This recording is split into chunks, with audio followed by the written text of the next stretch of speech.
Hi friends, Joe here, both leaders of Vineyard Covington, coming back to you from my beautiful backyard here in Covington, Kentucky. We get to hear some of the sounds of the city during this video, I'm sure.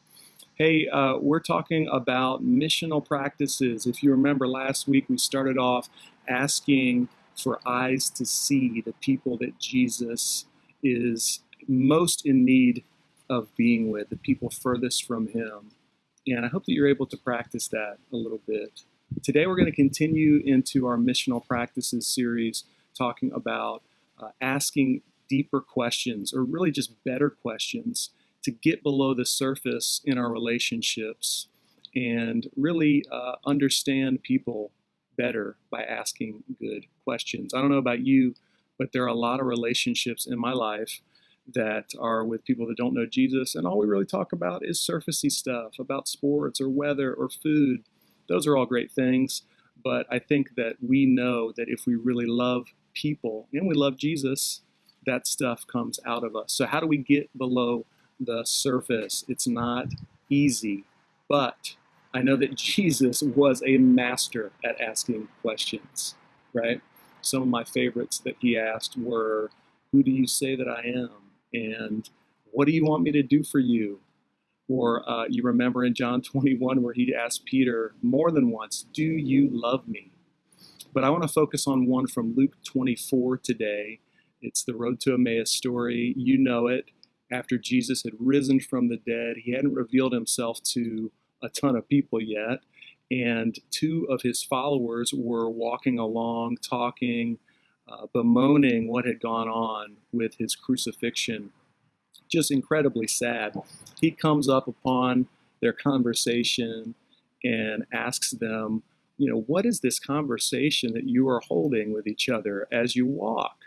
Or as the Passion Translation says, "What are you talking about so sad and gloomy?" And they basically told him, "How can you not know? All the events that have happened." And he's just like, "What events? What things are you talking about?" He asks these questions, I fully believe, to get below the surface. He knew the answer to these things, but he was being compassionate and looking to connect with these people in a way to deepen their relationship and to understand them better. We can do the same thing in our relationships when we ask good questions. When we ask something as simple as, "What's been going on in your life? What's hard right now? What gives you hope? What brings you joy in this season?" Or how are you doing with the situation that is before us all right now, where there's so much division, a lot of pain, a lot of arguments happening? How are you navigating that? Those kind of questions can really open the door to other people so we can get to know them. And the goal here is, or actually the phrase that I really like, compassionate curiosity helps create meaningful connection. So think about that.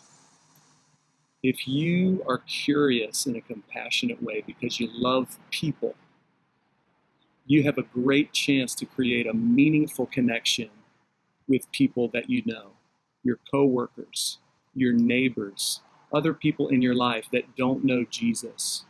And this gives you an opportunity to get to know them.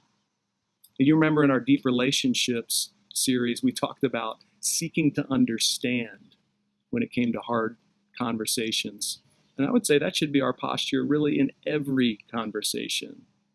It lets us get below the surface and listen.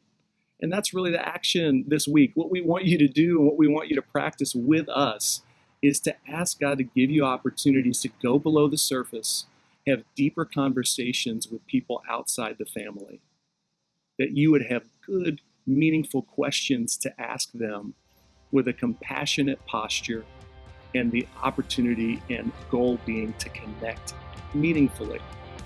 So ask a question to your coworker, ask a question to your neighbors or your friends, and listen with compassionate curiosity and see what the Holy Spirit wants to do.